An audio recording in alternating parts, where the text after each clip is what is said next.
ಸಂಪತ್ತಿನ ಮದ ಅನ್ನುವಂಥದ್ದು ಇರ್ತದೆ.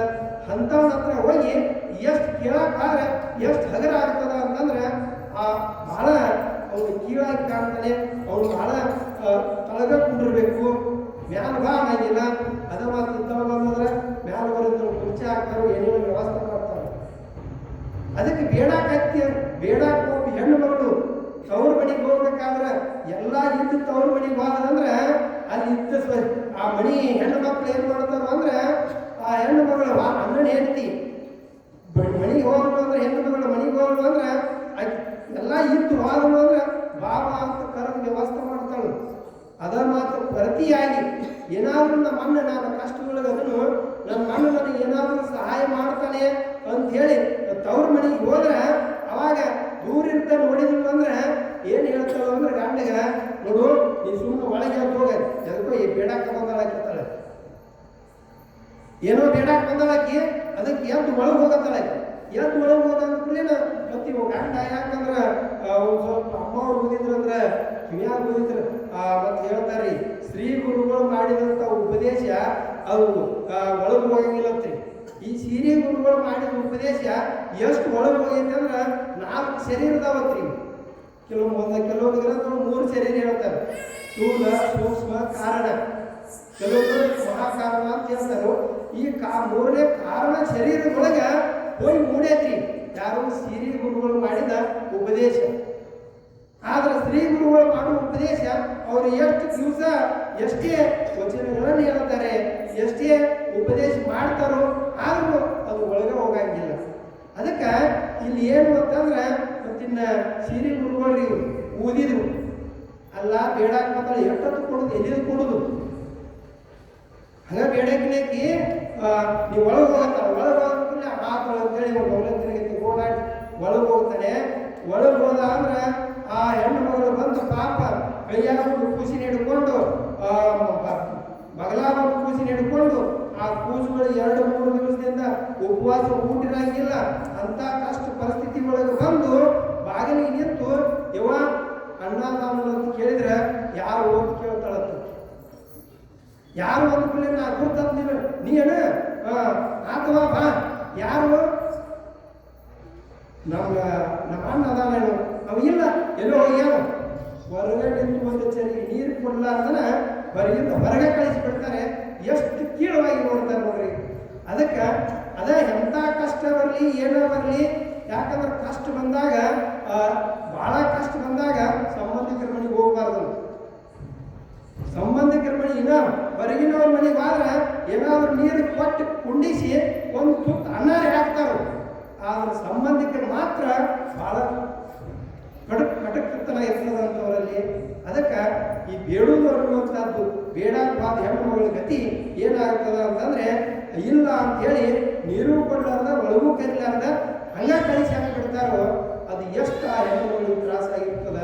ಅದಕ್ಕೆ ಇಲ್ಲಿ ಏನು ಅಂತ ಹೇಳಿದ್ರೆ ನಮ್ಮ ಪ್ರಪಂಚದೊಳಗಾದ್ರೂ ಭಗವಂತನಲ್ಲಿನೂ ನಾವು ಬೇಡಿದೀವಿ ಅಂತಂದ್ರೆ ಬೇಡುದ್ರೊಳಗೆ ಏನಾಗ್ತದ ಅವರಿವ್ರ ಕಡೆ ನಾವು ಏನನ್ನೋ ಬೇಡಾಕತ್ತಿದ್ದೀವಿ ಅಂದ್ರೆ ಎಷ್ಟು ಬೇಡಿದ್ರು ಬೇಡಾಕವಾದ್ರೆ ಇಷ್ಟು ಹಗುರವಾಗಿ ಇಷ್ಟು ಕೀಳವಾಗಿ ಇಷ್ಟು ಹೀನಾಯವಾಗಿ ನೋಡ್ತಾರೆ. ಅದಕ್ಕೆ ಅಷ್ಟು ಹಗರ ಆಗೋಕ್ಕಿಂತನೂ ಅದಕ್ಕೆ ಅವ್ರು ಏನು ಹೇಳ್ತಾರೋ ಅಂದ್ರೆ ಧರೆಗೆ ಆಚೆ ಇಲ್ಲಿ ವಿಭೂತಿ ರುದ್ರಾಕ್ಷಿ ಧರಿಸಿ ಕಾಂಚನಕ್ಕೆ ಕೈ ಒಟ್ಟುವ ಮಹೇಶ್ವರನಲ್ಲ ಅಂತ ಹೇಳಿದ್ರು ಅವರು. ಯಾಕಂದ್ರೆ ಇಲ್ಲಿ ಒಬ್ಬ ಮಹಾತ್ಮರಾದ್ರೂ ಬೇಡೋ ಅಧಿಕಾರಿ ಯಾರಿಗದ ಅಂತಂದ್ರೆ ಸನ್ಯಾಸಿಗಳಿಗೆ ಅಟ್ಟದ ಅಂತ್ರಿ. ಅದು ಸನ್ಯಾಸಿಗಳಿಗೆ ಬೇಡೋ ಅಧಿಕಾರ ಅದ ಅಂದ್ರೂ ಹೆಂಗ ಬೇಡೋ ಅಧಿಕಾರ ಅದ ಅಂದ್ರೆ ಅದು ಗಳಿಕೆಗಾಗಿ ಆಗಿರಬಾರ್ದಂತ ಕೂಡಿಡಾಕಾಗಿರಬಾರ್ದಂತ ಅವತ್ತಿನ ಪ್ರಸಾದಕ್ಕಷ್ಟೇ ಬೇಡೋದದ ಅಂತ. ಅಂಥದ್ರೊಳಗೆ ಇಲ್ಲಿ ಬೇಡಾಕತ್ತಿ ಅಂದ್ರೆ ಎಷ್ಟು ಕೀಳಾಗ್ತದ ಅಂತಂದ್ರೆ ಯಾರೂ ಕೊಡಂಗಿಲ್ಲ. ಬೇಡದೇ ಇತ್ತು ಅಂತಂದ್ರೆ ಅಲ್ಲಿ ತಾಣ ಬರಬೇಕು. ಮತ್ತು ಇನ್ನೊಂದು ಏನಂದ್ರೆ ನಾವು ತಿಳ್ಕೋಬೇಕಾದಂಥ ವಿಷಯ ಏನು ಅಂತಂದ್ರೆ ನಾವು ಎಷ್ಟು ಬೇಡಾಕತ್ತೀವೋ ಅದು ಬೇಡಿದ್ರು ಅದು ಸಿಗೋದಿಲ್ಲ ಅಂದ್ರೆ ಸಿಗಂಗೇ ಇಲ್ಲ. ಅದು ನಮಗೆ ದೊರೆಯೋದಿತ್ತು ಅಂತಂದ್ರೆ ಅದು ಯಾವ ಕ್ಷಣದೊಳಗಾದ್ರೂ ದೊರೆಯುತ್ತದೆ. ನಮಗೆ ಸುಖ ಬರ್ಬೇಕನ್ನುವಂಥದ್ದು ಇತ್ತು ಅಂತಂದ್ರೆ ಅದು ಬಂದ ತೀರ್ತದೆ. ನಮಗೆ ಸಂಪತ್ತು ಬರ್ಬೇಕನ್ನುವಂಥದ್ದು ಇತ್ತು ಅಂದ್ರೆ ಅದು ಬಂದ ತೀರ್ತದೆ. ಅದನ್ನು ನಾವು ಪಡ್ಕೋಬೇಕಂತೇಳಿ ವಾದಿವು ಅಂದ್ರೆ ಇಷ್ಟ ವಿಚಾರ ಯಾರೋ ಒಬ್ರು ನಾವು ಭೂಮಿಯನ್ನು ತಗೊಂಡು ಭೂಮಿಯನ್ನು ಬಿತ್ತಿ ಅದನ್ನು ಬೆಳಿಬೇಕು ಅಂತೇಳಿ ಹೊರಟಿದ್ದೀವಿ ಅಂತಂದ್ರೆ ಅದನ್ನು ಬೆಳೆದ ನಾವು ಮಾಡಿದ ಸಾಲ ಹಾಕೋಬೇಕು ಅಂತೇಳಿ ಅಂದ ಏನೇನೋ ಆಸೆಗಳನ್ನು ಇಟ್ಕೊಂಡೆ ನಾವು ಭೂಮಿ ಮಾಡಕ್ಕೆ ಹೋದಿವಿ ಅಂತಂದ್ರೆ ಬರಗಾಲ ಬಿದ್ದು ಬೋರ್ ನೀರುಗಳು ಕಟ್ಟದು ಒಂದು ಬೋರ್ ಅಲ್ಲ 2 ಬೋರ್ ಹೊಡೆದರೆ ನೀರು ಹಾಕಂದ್ರೆ ಭೂಮಿಯಾಗ ಬೆಳೆ ತೆಗೆದು ಮತ್ತೆ ಅದನ್ನು ನಾವು ದೇನೆ ಹಾಕೋಬೇಕಂತೇಳಿ 2-3 ಬೋರ್ ಹೊಡೆಸಿದ್ರು ನೀರನ್ನಾಗಲಿ. ನಮ್ಮ ಕೈಯಾಗ ಏನೇನು ಇಲ್ರಿ, ಎಲ್ಲ ಇರುವಂಥದ್ದು ಭಗವಂತನ ಕೈಯಾಗದ. ಬೆಳೆ ನಿಮ್ಮದಾನ ಸುಳಿದು ಸೂಸುವ ಗಾಳಿ ನಿಮ್ಮದಾನವ ನುಂಡು ನನ್ನದೆನ್ನುವ ಕುಣಿಗೆ ಇನ್ನೇನಕ್ಕೆ ರಾಮನಾಥ ಅಂತ ಹೇಳ್ಕೊಂಡು ಬಂದಾರೆ. ಇರುವುದು ಎಲ್ಲ ಭಗವಂತನ ಕೈ ಒಳಗದ, ನಮ್ಮ ಕೈ ಒಳಗೆ ಏನೇನೂ ಇಲ್ಲ. ಅವು ಕೊಡ್ಬೇಕನ್ನಿಸ್ತಿ ಅಂದ್ರೆ ಕೊಟ್ಟ ತೀರ್ತದ, ಅದು ಬರಬೇಕನ್ನೋದು ಇತ್ತು ಅಂದ್ರೆ ಬಂದ ತೀರ್ತದ, ಅದು ಬರಬಾರದು ಅನ್ನೋದು ಇತ್ತು ಅಂತಂದ್ರೆ ನಾವು ಎಷ್ಟೇ ಪ್ರಯತ್ನ ಮಾಡಿದ್ರು ಎಲ್ಲ ಬೋರ್ಗಳಿಗೆ ಎಲ್ಲ ಬರಗಾಲ ಅದೇನಾಗುತ್ತೆ, ಆ ಹೊಲ ಇಟ್ಟು ಹೊಲನ್ನು ಮಾಡ್ಕೊಂಡು ದೇನೆ ಹೋಗ್ಲಾಕ ದೇನೆ ಹಾಕೊಂಡು ಕುಂಡಿರ್ತದ. ಅದು ನಮ್ಮ ಪ್ರಯತ್ನ ಯಾವ ದಾಡಿಗೆ ಅಂತದ. ಅದಕ್ಕೆ ಅದ ಬರಬೇಕಾಗಿತ್ತು. ಅದು ಯಾವ ಈಗ ರೋಗಗಳು ಬರ್ತಾವ್ರಿ, ಯಾರು ರೋಗಗಳು ಬೇಕಂತೀವಿ ನಾವು ಬರ್ಬೇಕಂತ ಯಾರು ಬೇಡ್ಕೊತೀವಲ್ರಿ. ರೋಗ ಬರ್ಬೇಕಂತ ಯಾರು ಬೇಡ್ಕೊಳ್ಳಂಗಿಲ್ಲ, ಆದ್ರೂ ಅದು ಬಂದತಿ ಇರ್ತದ. ಹೆಂಗೋ ಅದರಂತಿನ ರೋಗ ಬಂದತಿ ಇರ್ತದ ಅಂದ ಮೇಲೆ ಇನ್ನು ನಮಗೆ ಸುಖ ಅನ್ನುವಂಥದ್ದು ಅದು ಬರ್ಬೇಕು ಅನ್ನೋದಿದ್ರೆ ಅದು ಬಂದತಿ ಇರ್ತದ. ಅದು ನಾವು ಬ್ಯಾಡಂದ್ರೂ ಬಿಡಂಗಿಲ್ಲ. ಮತ್ತು ಸಂಪತ್ತು ಬರ್ಬೇಕಾದ್ರೂ ಬಂದತಿ ಇರ್ತದ, ಬ್ಯಾಡಂದ್ರೂ ಬಿಡೋದಿಲ್ಲ. ಮತ್ತು ಇನ್ನು ಬಡತನ ಅನ್ನುವಂಥದ್ದು ಬರ್ಬೇಕು ಅನ್ನೋದು ಬಂದತಿ ಇರ್ತದ. ಯಾಕಂದ್ರೆ ಒಂದು ಸಣ್ಣ ಒಂದು ಕಥೆ ಹೇಳ್ತೀನಿ ನಿಮ್ಗೆ. ಯಾಕಂದ್ರೆ ಸಂಪತ್ತು ಅನ್ನುವಂಥದ್ದು ಅದು ಬ್ಯಾಡಂದ್ರೂ ಅದು ಬಂದು, ಯಾಕಂದ್ರೆ ಭಗವಂತ ಶುರುವಾಗಿ ಕೂತಾನೆ ಕಿಡಿಕೆಯಾಗ ಹಾಕ್ಕೊಳ್ತಾನಂತ, ಕಸುಗಳಾಗಿ ಕೂತಂದ್ರೆ ಕೆಡಿಯು ಬಾಯಾಗಿ ಹೊರಬಿಟ್ಕೊಳ್ತಾನಂತ. ಹಂಗದ ಅದು. ಯಾಕಂದ್ರೆ ಒಂದ್ಸಲ ಇಬ್ಬರು ದೋಸ್ತರಿ ಕಣಿವೆ ಹೊಡೆಯವರು ಕಣಿವೆ ಹೊಡೆಯಕ್ಕೆ ದಿನನಿತ್ಯ ಹೋಗ್ತಿದ್ರು. ಒಂದು ಕಡೆ ಒಬ್ಬ ಕಣಿವೆ ಹಾಕಿದ್ದ, ಇನ್ನೊಂದು ಕಡೆ ಒಬ್ಬ ಹಾಕಿದ್ದ. ಹಾಕಿದಾಗ ಏನಾಯ್ತು ಅಂದ್ರೆ ಒಬ್ಬ ಕಣಿವೆ ಹೊಡೆಯವಾಗ ಒಂದು ಕಲ್ಲು ದೊಡ್ಡ ಬಂಡಿಗೆಲ್ಲ ಸರಿಸಿ ಹೊಡೆದನ. ಏನಾಯ್ತು ಅಂದ್ರೆ ಬಂಗಾರ ಐತಿ, ಬಂಗಾರ ನಿಧಿ ಹತ್ತಿದ ಕುಳ್ಳಿನ ಅದನ್ನು ಏನು ಮಾಡಿದವ, ನೋಡಪ್ಪ ಈ ನಿಧಿ ಅನ್ನುವಂಥದ್ದು ವಿಧಿ ಇದು ಬ್ಯಾಂಡ್ ಐತಿ ಅಂದ್ರೆ ನಾವು ಸುಖದಿಂದ ಇರಂಗಿಲ್ಲ. ಇದು ಬ್ಯಾಂಡ್ ನಮಗೆಲ್ಲವನ್ನ ಏನು ಮಾಡಿದಂತವ ಆ ಪಡಿ ಮಾತ್ರ ಅಲ್ಲೇ ಸರಿಸಿ ಅಗಾರ ಸರಿಸಿ ಅದನ್ನ ಬಿಟ್ಟು ಬೇರೆ ಕಡೆ ಹಾಕತ್ತಿದ್ರು. ಇದು ಬ್ಯಾಂಡ್ ನನಗಂತೇಳಿ ಬೇರೆ ಕಡೆ ಹಾಕತ್ತಿದ್ರ ಹಾಡಿ ತನ್ನ ಕೆಲಸ ಮುಗಿಸ್ಕೊಂಡು ಅವು ಆದ ಇಬ್ರು ಮನೆಗೆ ಹೋಗಿ ಕುಳ್ಳಿನ ಅವಾಗ ಮತ್ತಿನ್ನ ಹೇಳಬೇಕಲ್ರಿ ಮನೆಯಾಗ ಅವ ಏನೋ ರಾತ್ರಿ ಮಲ್ಕೊಂಡಾಗ ಏನೋ ವಿಚಾರ ಮಾಡ್ಕೋತ ಮಕ್ಕೊಂಡಿದ್ದ. ಏನು ವಿಚಾರ ಮಾಡಾಕ್ತೀರಿ ಅಂದ್ರೆ ಕೇಳ್ತೀವಿ ಅಂದ ಕುಳ್ಳಿನ ಅವಂದ ಇವತ್ತು ಕಡಿಮೆ ಹೊಡಿವಾಗ ಏನಾಯ್ತು ಅಂತಂದ್ರೆ ನಿಧಿ ಹತ್ತಿತ್ತು, ಬಂಗಾರದ ಒಂದು ತೆಪ್ಪೇರಿ ಇತ್ತು, ಅದ್ರ ತುಂಬ ಎಲ್ಲ ಬಂಗಾರ ಇತ್ತು. ಅದಕ್ಕೆ ಅದನ್ನು ತಗೊಂಡು ಏನು ಮಾಡೋದು, ಅದನ್ನು ನಾವೇ ಏನು ಮಾಡೋರು ಇದೀವಿ. ಈಗ ಆರಾಮಾಗಿ ಎದೀವಿ, ದುಡಿತೀವಿ, ಪಗಾರ ಬರ್ತದ, ಅದರಿಂದ ಆರಾಮಾಗಿ ಎದೀವಿ. ಅದನ್ನು ತಗೊಂಡು ನಿಧಿ ಬೇಡ ಹಚ್ಕೊಂಡಂಗ ಈ ನಿಧಿಯಾಗಿ ಬೇಡ ಹಚ್ಚುತ್ತೆ. ಅದಕ್ಕೆ ಬ್ಯಾಡ ಬಿಟ್ಟು ಬಂದನ್ಯ ಅಂದ್ರೆ ಮತ್ತು ಗಂಡ ಒಂದು ಸ್ವಲ್ಪ ಸಜ್ಜನೆ ಇದ್ದ. ಯಾಕಂದ್ರೆ ಸಂಘದೊಳಗಿದ್ದ, ಸಜ್ಜನೆ ಇದ್ದ, ತಿಳುವಳಿಕೆ ಇದ್ದ. ಎಲ್ಲಿದ್ದರು ಉಸಾಬರಿ ಬ್ಯಾಡ ಬಿಟ್ಟು ಕುಳ್ಳೆನ ಹಾಕ್ಯಂದ್ರು ಅಯ್ಯ ನೀನು ಹೆಣ ಎತ್ತಿ ಅಂದ್ರೆ ಅಲ್ಲ ತಗೊಂಡು ಬರ್ಬೇಕಲ್ಲ, ಯಾರು ನಿಧಿ ಎತ್ತಿರಿ ಬಿಟ್ಟು ಬರ್ತಾರ ಅಂದ್ರೆ ಅಂದ ಕುಳ್ಳೆನ ಅವಂದ ಅದರಿಂದ ಸುಖ ಆಗೋದಿಲ್ಲ, ಸುಮ್ಮರು ಉದಾಹರಣೆಗಳು ಹೇಳಿದಾಕಿ ತಿಳುವಳಿಕೆ ಇಟ್ಟಿದ್ದಳು. ಯಾಕಂದ್ರೆ ಮತ್ತು ಸಂಘ ಅವನ ಸಂಘ ಸಂತರ ಸಂಘ ಅವನ ಸಂಘ ತನ್ನ ಸತಿ ಮಾಡ್ತಾಳೆ ಅಂದ್ರೆ ಅಕಿಮ ಭಾವನೆಗಳು ಬೆಳೆದಿತ್ತು. ಸಂಸ್ಕಾರ ಬಹಳ ಮುಖ್ಯ ಐತ್ರಿ ಜೀವನದೊಳಗೆ. ತಂದೆ ತಾಯಿಗಳ ಸಂಸ್ಕಾರ ಮಕ್ಕಳಿಗೆ ಬರ್ತದ. ಮಕ್ಕಳು ನಾವೇನು ಮಾಡ್ತೀವಿ ಅಂತಂದ್ರೆ ನಾವು ಅವನಗತಿ ಆಗು ಇವನಗತಿ ಆಗು ಅಂತೇಳಿ ಹೇಳ್ತೀವಿ ಮಕ್ಕಳಿಗೆ. ನಾವು ಯಾರ ಗತಿ ಆಗು ಅಂತ ಹೇಳ್ತೀವಲ್ಲ ಅವ್ರ ಗತಿ ಅವ್ರು ಆಗಂಗಿಲ್ಲ. ಯಾಕೆ ಅವ್ರ ಗತಿ ಅವ್ರು ಆಗಂಗಿಲ್ಲ ಅಂದ್ರೆ ನಾವು ಮಾಡಿದ್ ನೋಡಿರ್ತಾರಲ್ಲ ಅವರು, ನಾವು ಏನು ಮಾಡ್ತೀವೋ ಅದನ್ನು ನೋಡಿ ಅವರು ಅದನ್ನ ದಾರಿ ಹಿಡ್ಕೊಂಡು ಹೋಗ್ತಾರೆ. ಹಂಗ ನಮ್ಮಲ್ಲಿ ಯಾಕಂದ್ರೆ ತಂದೆ ತಾಯಿಗಳು ಮೊದಲ ಸಂಸ್ಕಾರವಂತರಾಗಬೇಕು. ಸಂಸ್ಕಾರವಂತರಾದ್ರೆ ಮಕ್ಕಳು ಆ ಸಂಸ್ಕಾರಗಳಿಗೆ ಬೆರೀತಾರೆ. ಮಾತಾಯಿಸುವ ನೋಡ್ರಿ ಮಕ್ಕಳಿಗೆ ಸಂಸ್ಕಾರ ಕಲಿಸಿದ್ರು ಅಪ್ಕೊಳ್ರಿ. ಅವ್ರು ಯಾವ ರೀತಿ ಸಂಸ್ಕಾರ ಕಳ್ಕೊಂಡು ಬಂತು ಬೆಂಡಿಕಾಯಿ ಬೆಳೀತದ ರೀ. ಹಾಗ ಎಷ್ಟೋ ಸಂತ ಶರಣರು ತಮ್ಮ ಮಕ್ಕಳ ಏಳಿಗೆಯಲ್ಲಿ ತಮ್ಮ ಕನಸನ್ನು ಕಂಡಿದ್ದಾರೆ. ಹಾಗೆ ಇಲ್ಲಿ ಏನಾಯ್ತು ಅಂದ್ರೆ ಈ ಗುರು ಸತಿಪತಿಗಳು ಆ ಸಂಸ್ಕಾರಗಳು ಹೋಗ್ಬಿಟ್ಟು ನೀವು ಹೇಳೋದು ಕರೆಕ್ಟದ, ಯಾಕೆ ಬೇಕು ನಮ್ಗೆ ಆರಾಮಾಗಿರು ಅಂದ್ರೆ ಅಂದ್ ಮತ್ತೆ ಹೆಣ್ಮಕ್ಳು ಬಾಯ ಒಂದು ಸ್ವಲ್ಪ ಮಾತು ಇದ್ರಂಗಿಲ್ಲ. ಯಾಕೋ ಯಾಕೆ ಹೇಳ್ತಿರ್ತಾರೆ ಮಹಾಭಾರತದಾಗ ಧರ್ಮರಾಜನ ಶಾಪ ಆಗಿರ್ತಾರೆ. ಯಾಕಂತ ಹೌದನ್ರಿ ಅಂದ್ರೆ ಕುಂತಿದೇವಿ ಕರ್ಣ ಮಗ ಅಂತೇಳಿ ಹೇಳಿರಂಗಿಲ್ಲ ಕೊನೆವರೆಗೇನು ಹೇಳಲಾರ್ದಕ್ಕೆ ಅವಾಗ ಧರ್ಮರಾಜ ಶಾಪ ಕೊಟ್ಟದ್ದು. ಇವಾಗ ಎಂಥ ವಿಷಯ ನಮ್ಮ ಅಣ್ಣನ ನಮ್ಮ ಕೈಯಲ್ಲಿ ಕೊಂಡ್ಕೊಂಡು ಮಾಡಿಬಿಟ್ಟಿಲ್ಲ, ನೀನು ಎಂಥ ಪಾಪದ ಕೆಲಸ ಮಾಡಿದಿ, ಅದಕ್ಕೆ ಇದನ್ನು ಹೇಳಬಾರ್ದಂತ ಅಂದ್ಕೂಡಲೇ ಅವನೇ ನಾವು ಧರ್ಮಾಧಿಕಾರ ಅವನೇ ನಾವು ರಾಜನ ನಾಯಿ ಮಾಡಿಬಿಡ್ತಿದ್ವಿ, ಯಾಕೆ ನೀ ಈ ಕೆಲ ಹೇಳಿಲ್ಲ ಅಂದಾಗ ಗಪ್ಪ ಮಕ್ಕಳು ಅವಾಗ ಶಾಪ ಕೊಡ್ತಾರಂತ. ಹೆಣ್ಣು ಮಕ್ಕಳು ಇಂಥ ಒಂದು ವಿಷಯವನ್ನು ಮುಚ್ಚಿಟ್ಟುಕೊಂಡದಕ್ಕಿಂತ ಅನಾಹುತ ಇವತ್ತು ಹೆಣ್ಣು ಮಕ್ಕಳ ಒಳಗೆ ಹೆಣ್ಣು ಮಕ್ಕಳ ಬಾಯಿ ಒಳಗೆ ಮಾತು ನಿಲ್ಲಬಾರದಂತ ಶಾಪ ಕೊಟ್ಟಾರಂತ. ಅಂದಿನಿಂದ ಇನ್ನಿವರೆಗೂ ನಿಲ್ಲಂಗೆ ಇರುತ್ತೆ. ಗಡಿಗೆ ಬಾಯಿ ಮುಚ್ಕೋದತ್ರಿ, ಹೆಣ್ಮಕ್ಳ ಬಾಯಿ ಮುಚ್ಚಾಕಾಗಿಲ್ಲ. ಅದಕ್ಕೆ ಏನಾಗ್ತದ ಅಂತಂದ್ರೆ ಈ ಹೆಣ್ಮಗಳು ಸುಮ್ಮನಿರಲಿಲ್ಲ. ಏನ್ ಮಾಡಿದ್ರು ಅಂದ್ರೆ ಮತ್ತಿನ್ನ ಆ ಇನ್ನೊಬ್ಬ ಕಣಿ ಇವನು ಜೋಡಿ ಕಣಿ ಹೊಡಿಯಾಗಿದ್ದಲ್ಲ ದೋಸ್ತನ ಹೇತಿ ಇವರು ಗೆಳತಿಯರಿದ್ರು. ಏನೋ ವ್ಯವಹಾರಕ್ಕೆ ಮಾತಾಡ್ಬೋದು ಕುಂತಾಗ ಹಗಾರ ಏನಂದ್ರು, ಇವ ನನ್ನ ಗಂಡ ಏನು ಮಾಡ್ಬಿಟ್ಟತಿ ನಿನ್ನೆ ಕಣ್ಮ್ಯಾಗ ಬಂಗಾರ ಆಯ್ತಿತ್ತ ಅದನ್ನ ಬಿಟ್ಟು ಹಂಗ ಬಂದ್ಬಿಟ್ಟ, ಅಲ್ಲೇ ಬಿಟ್ಟ. ಹೂವ ಹಂಗ್ಯಾಗ ಬಿಟ್ಟು ಬಂದನವ ಅಂದ್ರೆ ಅಂದ ಕುಳ್ಳಿನ ಯಾವಲ್ಲ ಬಿಟ್ಟು ಬ್ಯಾಡ ನಿಂತ ಬಿಟ್ಟು ಬಂದ್ಬಿಟ್ಟ ಅಂದ್ರು. ಅಂದ್ ಮತ್ತೇನದು ನಮ್ಗರಿ ಯಾಕೆ ಬೇಕಿವ ಅದ್ರ ಉಸಾಬರಿ ಬೇಡ, ಮತ್ತು ಅದಕ್ಕೆ ಅವ ಹೇಳಿದ ನಾನು ಬೇಡ ಅದನ್ನ ಬೇಡದಿಂದ ನಮಗೆ ತೊಂದರೆ ಆಗ್ತೈತಿ, ಬ್ಯಾಡ ಅದು ಬಿಟ್ಟು ಬಿಟ್ಟಾನು ಅಂದು ಕುಳ್ಳಣಿ ಈಗ ತಲೆ ಆಗೋಗಿತ್ತು. ಅಲ್ಲ ನೀವು ಬಿಟ್ಟು ಬಂದರೆ ಅಂತ ಹೇಳ್ತಿದ್ದು ನಾವು ಹೆಂಗೆ ಬಿಟ್ಟು ಬರಕ್ಕೆ ಹೋಗ್ತಿ, ಮನಸ್ಸಿನ ವಿಚಾರ ಮಾಡಿಲ್ಲ. ಅದ್ರ ಜಾಗ ತಿಳ್ಕೊಟ್ರು ಎಲ್ಲಿ ಹೆಂಗ ನೀನೇನು ಹೊಡೆದಲ್ಲ ಕಣ್ಣಿ ಆ ಮೊದಲು ಹೊಡೆದ ಕಣ್ಣಿಯಾಗ ಐತಿತ್ತದು ನೀವು ಮತ್ತೊಂದು ಕಡೆ ಹಾಕಿ ಮತ್ತೊಂದು ಕಡೆ ಹೊಡೆದ ಅದು ಬಿಟ್ಟು ಅಂದ್ರು. ಹೌದನು ಹಂಗಾದ್ರೆ ಅಂದ ಆಕಿ ಅನ್ನೋದು ಹೊತ್ತು ಹೋಗೋದು ಅಟ್ಟ ನೋಡಿದ್ರು. ಹೊತ್ತು ಮಣಿತಿ ಗಂಡ ಬಂದ ಕೂಡಲೇ ಗಂಡ ಕಿವಿಯಾಗ ಊಟಕ್ಕೆ ಶುರು ಮಾಡಿದ್ರು. ಅಲ್ರಿ ಹಿಂಗಂತ ಬಂಗಾರ ಅವ್ನು ಬಿಟ್ಟು ಬಂದಾನಂತ, ಕಣ್ಮ್ಯಾಗ ಬಂಗಾರ ಹಚ್ಚದಂತ, ಅದಕ್ಕೆ ಅದ್ರ ಬಿಟ್ಟು ಬಂದಾನಂತ ನಾವರೇ ತಗೊಂಡ್ರಿ ಅಂದ್ರೆ ಅಂದ ಕೂಡಲಿನ ಅವಂದ ಮತ್ತು ಅವ್ರು ಎದಕ್ಕೆ ಬಿಟ್ಟು ಬಂದಾರೋ ಯಾವಲ್ಲ ಮತ್ತು ಅದನ್ನ ನಾವರೇ ತಗೊಂಡು ಏನು ಮಾಡೋದು ನಾವಂದ ಅಂದ ಕೂಡಲಿನ ಏನು ಹಚ್ಚದಿರಿ ನೀವು, ಅವೇನೋ ಆ ಶಾಸ್ತ್ರಕ್ಕೆ ಹೋಗ್ತಾವು ಅಲ್ಲಿ ಕೇಳಿ ಬರ್ತಾವ, ಆ ಶಾಸ್ತ್ರದವ್ರು ಏನೇನೋ ಹೇಳ್ತಾರಂತ, ಅದಕ್ಕೆ ನೀ ಬಂಗಾರದ ಮೇಲೆ ಹತ್ತು ಬೇಡ ಅಂತೇಳಿ ಹೇಳ್ತಾರಂತ, ಅದಕ್ಕೆ ನಾವು ಹೇಳ್ತಿಲ್ಲ. ನಮ್ಗೆ ಯಾಕೆ ಬೇಕ್ರಿ, ನಮ್ಗೆ ಬೇಕಲ್ಲ ಬಂಗಾರ ತಗೊಂಡು ಅಂದ್ರೆ ಮತ್ತೆ ಏನು ಮಾಡೋದು, ಅದು ಲ್ಯಾಬ್ ತಗೋ ಅಂದ್ರೆ ಈಗ ರಾತ್ರಿ ಮತ್ತು ಹಗಲಿ ಆದ್ರೆ ಮೈ ನೋಡ್ತಾರು ಲ್ಯಾಬ್ ತಗೋ ಅಂದ್ರು.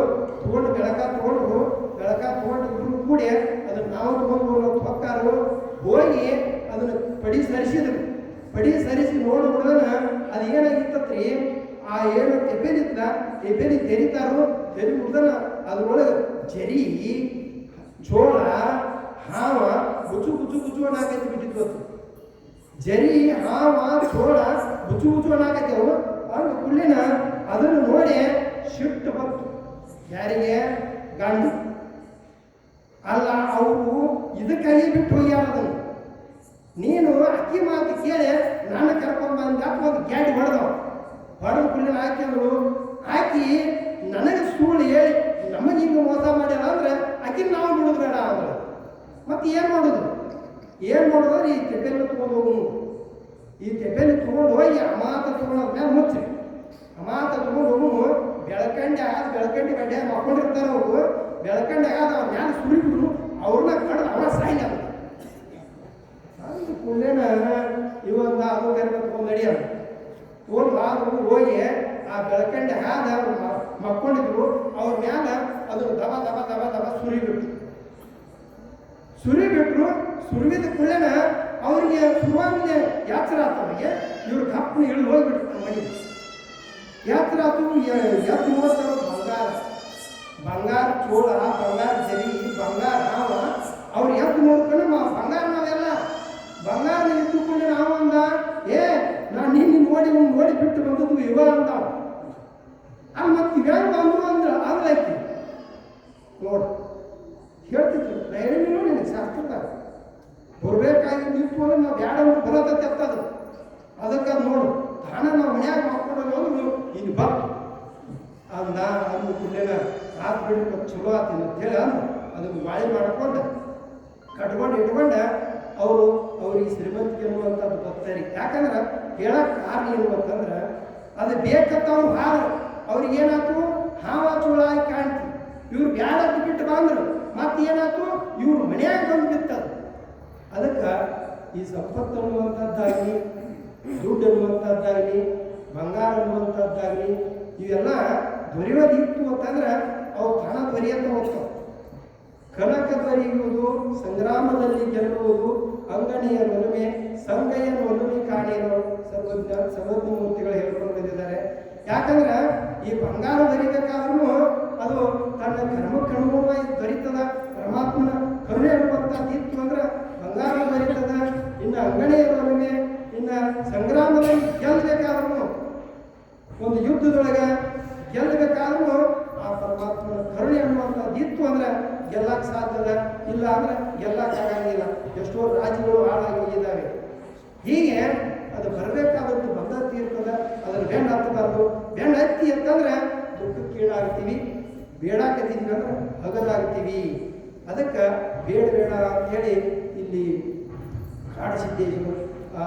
ಕಾಡಸಿದ್ದೇಶ್ವರ ಮಹಾಸ್ವಾಮಿಗಳು ಶಿವಯೋಗಿಗಳು ಈ ವಚನದಲ್ಲಿ ಹೇಳಿದ್ದಾರೆ. ಮತ್ತು ಮುಂದಿನ ಮತ್ತೊಂದು ಚರಣದಲ್ಲಿಯೂ ಕೂಡ ಹೇಳ್ತಾರೆ ಅವರು.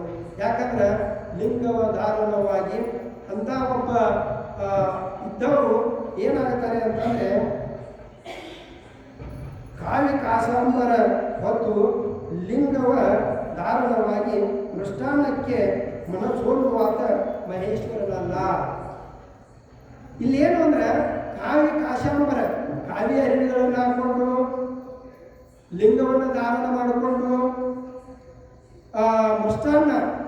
ಮೃಷ್ಟಾನ್ನಕ್ಕೆ ಮನಸೋಲು ಆತ ಮೃಷ್ಟಾನ್ನ ಬೇಕು ಅಂತ ಹೇಳಿ ಕೂತ ಅಂದ್ರೆ ಅವ ಮಹೇಶ್ವರನ ಆಗಂಗಿಲ್ಲ. ಇಂಥದ್ದೇ ಬೇಕಂತ ಕೂತ ಅಂದ್ರೆ ಮಹೇಶ್ವರ ಆಗಂಗಿಲ್ಲ ಅಂತ ಹೇಳ್ತಾರೆ. ಯಾಕಂದ್ರೆ ಒಬ್ಬ ಮಹಾತ್ಮ ಒಬ್ಬ ಶರಣ ಇದ್ದಂಥವನು ಹೇಗಿರ್ತಾನೆ ಅಂತಂದ್ರೆ ಅವನು ಇದ್ದದ್ದು ಉಂಡ ತೃಪ್ತನಾಗಿರ್ತಾನೆ. ಇದೇ ಬೇಕು ಅಂತ ಹೇಳಂಗಿಲ್ಲ, ಇದೇ ಬೇಕು ಅಣಬಾರ್ದು. ಇದೇ ಬೇಕು ಅಂತಂದ್ರೆ ಉಪವಾಸ ಇರೋದಾಗ್ತದೆ. ಅವನಿಗೆ ಸಿಗಂಗೇ ಇಲ್ಲ, ಯಾವುದೂ ಸಿಗಂಗಿಲ್ಲ. ಇದ್ದದ್ದನ್ನ ಯಾವುದಿರ್ತದೋ ಅದನ್ನ ಉಂಡು ತೃಪ್ತನಾಗಬೇಕಂತ. ಯಾಕಂದ್ರೆ ಒಬ್ಬೊಬ್ಬ ಶಿವಯೋಗಿಗಳು ಏನು ಹೇಳ್ತಾರೆ, ಒಬ್ಬೊಬ್ಬ ಮಹಾತ್ಮರು ಏನು ಹೇಳ್ತಾರೆ ಅಂತಂದ್ರೆ ಒಂದ್ಸಲ ಹಸುವಾಗಿತ್ತು ಸಿದ್ಧಾರೂಢರಿಗೆ ಹಸುವಾದಾಗ ಅಲ್ಲಿ ಇದ್ದ ಹಣ್ಣು ಇರ್ತಾರೆ.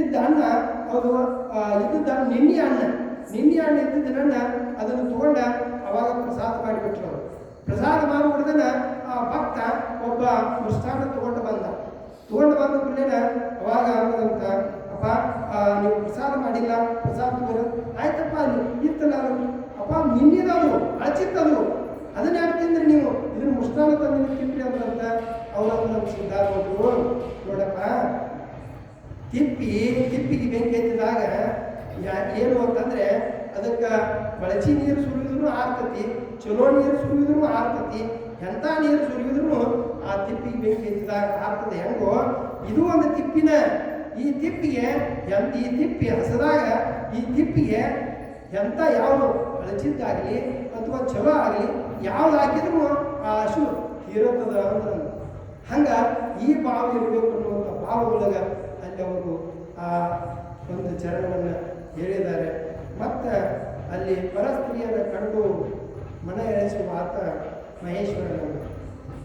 ಯಾಕಂತಂದರೆ ಇಲ್ಲಿ ಏನದ ಅಂತಂದ್ರೆ ಜೀವನ ಅನ್ನುವಂಥದ್ರೊಳಗೆ ಪರಸ್ತ್ರೀ ಎಲ್ಲ ಪ್ರತಿಯೊಬ್ಬ ಮಹಾತ್ಮರಾಗಲಿ ಶರಣರಾಗಲಿ ಇಲ್ಲಿ ಶರಣರಾದಂಥವರು ಕೂಡ ಆ ಪರಸ್ತ್ರೀಯರ ಮೋಹ ಅನ್ನುವಂಥದ್ದಿತ್ತು ಅಂದ್ರೆ ಅದು ಏನಾಗ್ತದೆ, ಒಂದು ಶರಣನೂ ಆಗೋದಿಲ್ಲ, ಸಂತನೂ ಆಗೋದಿಲ್ಲ, ಮಹಾಂತನೂ ಆಗೋದಿಲ್ಲ.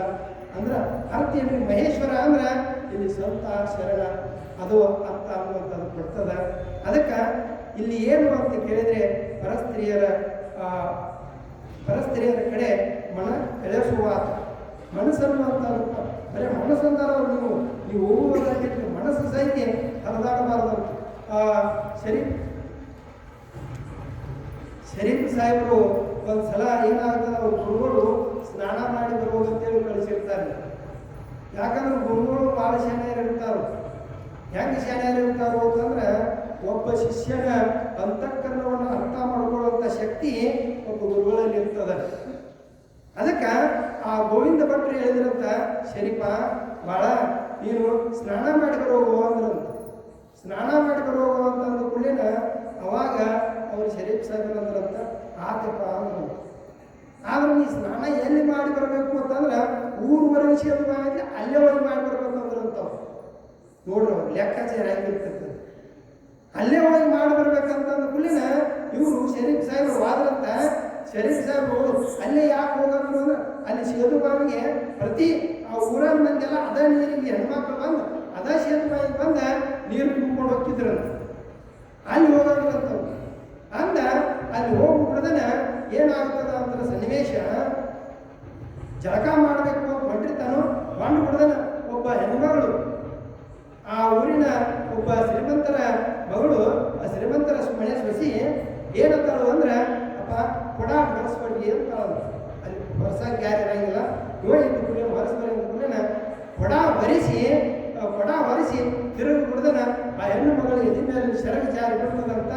ಅವಾಗ ಇವನು ನೆದರತ್ತ ಹೋಗ್ತದ ಅಂತ ಮನಸ್ಸು ಅಂತ ಹೋದಾಗ ಅವ ಅಷ್ಟು ಮನಸ್ಸು ಹೋಗ್ಬಿಡ್ದನ ಇತ್ತಾಗ ಒಂದು ಹೊಲದಾಗ ಹೆಣ್ಣು ಹೋಗಿರ್ತದ. ಒಂದು ಹೊಲದಾಗ ಹೆಣ್ಣು ಹೋದಾಗ ಆ ಹೊಲದಾಗಿನ ನಾಲ್ಕು ಹೆಣ್ಮಗಳು ಏನು ಮಾಡ್ತಾಳು ಅಂದ್ರೆ, ತಮ್ಮ ಹೊಲ ಬಿಟ್ಟ ನಮ್ಮ ಹೊಲ ಮೇಯಕ್ಕೆ ಬರ್ತಾವ ಆಟ್ಯಾನು ಅಂತೀರ ಅಂತ ಆ ತಿರುಗಾಡಿ ಆ ಎಮ್ಮೆಯನ್ನು ಹೊಡ್ಯಾಕತ್ತಾಳು. ಅಟೋದಿನ ಇವರಿಗೆ ಟಾಸ್ ಆಗಿಬಿಡ್ತದೆ. ಅಲ್ಲ ನಮ್ಮ ಹೊಲ ತನ್ನ ಹೊಲ ಬಿಟ್ಟು ಮತ್ತೊಬ್ಬರ ಹೊಲ ಮೇಯಕ್ಕೆ ಹೋದ ಎಮ್ಮಿಯನ್ನ ಹೊಡೆದದ್ದು ಇವನಿಗೆ ಅರುಳು ಗೊತ್ತು. ಅಲ್ಲ ನಮ್ಮ ಹೆಂಡತಿಯನ್ನು ಬಿಟ್ಟು ಇನ್ನೊಬ್ಬರ ಹೆಂಡತಿಯನ್ನ ಮೋಹಿಸುವ ಅಧಿಕಾರ ನನಗೇನದ, ನಾ ತಪ್ಪು ಮಾಡಿಬಿಟ್ಟೆ, ಗುರುನಾಥ ನನಗೆ ಜಳಕ ಮಾಡಿ ಬರುವ ಅಂತ ಹೇಳಿದ, ಮನಸ್ಸು ಹೊಲಸಾತು ಅಂತಂತವ ಅಂದದು ಕತಿ ಕೊಡ್ತದೆ ನಿಮಗೆ ಮುಂದೆ. ಟೈಮ್ ಆಗ್ಯದ. ಅಜ್ಜಾರವಾಣಿಯಿಂದ ನಾವು ಕೇಳೋಣ. ಈ ರೀತಿ ಏನದ ಅಂತಂದ್ರೆ ಆ ಮನಸ್ಸು ಅನ್ನುವಂಥದ್ದು ಅತ್ತ ಮನಸ್ಸು ಸಹಿತ ಹೋಗಬಾರ್ದತ್ರಿ, ಅದು ತಾನು ಹೋಗೋದು ಅಂತಿದ್ರು. ಬರೀ ಮನಸ್ಸು ಬಾದಕ್ಕೆ ಶರೀಫ್ ಸಾಹೇಬರು ಅದಕ್ಕೆ ಪಶ್ಚಾತ್ತಾಪ ಪಟ್ಟುಕೊಂಡು ಅದಕ್ಕೆ ಎಲ್ಲ ಪರಿಹಾರ ಮಾಡಿಕೊಂಡ್ರು. ಗುರುಗಳ ಕರುಣೆಗೆ ಮತ್ತು ಪಾತ್ರನೂ ಆದರು. ಈ ರೀತಿ ಮನಸ್ಸನ್ನುವಂಥದ್ದು ಪರಸ್ತ್ರೀಯರ ಕಡೆ ಹೋತು ಅಂದ್ರೆ ಪಾಪ ಅನ್ನುವಂಥದ್ದು ಆಗ್ತದೆ. ಮತ್ತೆ ಮುಂದೆ ಇನ್ನೊಂದು ಚರಣದಲ್ಲಿ ಏನು ಹೇಳ್ತಾರೆ ಅಂತಂದ್ರೆ, ಜಂಗಮವ